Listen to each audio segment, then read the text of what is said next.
Je redonne les chiffres. On voulait atteindre 1% du budget national consacré à la recherche.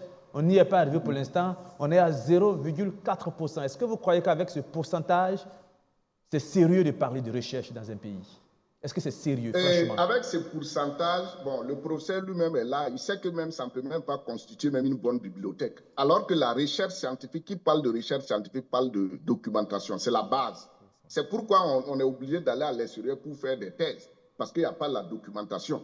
D'abord, dans ce budget, il faut s'abonner à toutes les grandes revues scientifiques au monde.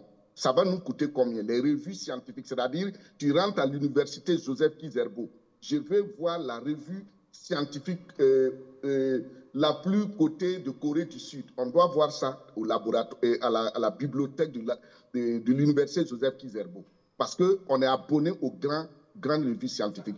Les livres qui sont sortis, par exemple, en 2022, 2021, 2023, doivent être dans la bibliothèque, parce qu'une bibliothèque est aussi actuelle. Donc, si le budget même qu'on dégage, ça ne peut même pas constituer une bonne bibliothèque. Maintenant, qu'est-ce qu'on va dire des laboratoires? Ou même c'est du matériel, c'est beaucoup plus difficile.